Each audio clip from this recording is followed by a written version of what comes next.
एक बार की बात है। एक गांव में एक लड़का रहता था। वो लड़का पढ़ाई में बहुत होशियार था, लेकिन उसकी पढ़ाई नहीं हो पाती थी क्योंकि वो लड़का अपना घर भी चलाया करता था। वो रोज अपने खेत में जाता, दिन भर वहां काम करता और शाम को घर वापस आकर वो थोड़ी बहुत पढ़ाई कर लिया करता था। अब जब वो लड़का 12वीं क्लास में गया तो सभी गांव वालों को ये लग रहा था कि हमारे गांव से यही लड़का 12वीं में फर्स्ट आएगा, क्योंकि गांव वालों को भी पता था कि वो लड़का पढ़ाई में बहुत होशियार है।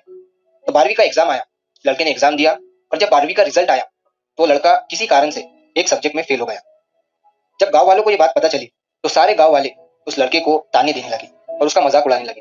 वो जब भी अपने घर से खेत की तरफ जाता तो उस रास्ते पर उसे जितने लोग मिलते वो सब उसे ताने देते रहते। अब वो लड़का लोगों के ताने सुनकर बहुत परेशान हो जाता है और ये बात वो अपने उस्ताद को बताता है कि उस्ताद जी, मैं जब भी अपने घर से खेत की तरफ जाता हूँ तो उस रास्ते पर जितने लोग मुझे मिलते हैं सब मेरा मजाक उड़ाते हैं। तो उसके उस्ताद ने उसे कहा कि तू ना एक काम कर, एक बड़ा सा लोटा ले और उस लोटे को पूरा ऊपर तक दूध से भर दे, और जब तू उस रास्ते से गुजरे तो तू उस लोटे से दूध का एक बूंद भी नीचे गिरने मत देना। लड़के ने एक दिन वैसा ही किया। वो जब उस रास्ते से दूध का लोटा लेकर निकला तो उसका फोकस उस लोटे पर इतना था कि उसे लोगों की आवाज ही सुनाई नहीं दी। वो इतने ध्यान से उस लोटे को लेकर चल रहा था कि उस लोटे से दूध का एक भी कतरा नीचे ना गिरे। इसकी वजह से उसे लोगों के तानों की आवाज सुनाई ही नहीं दी।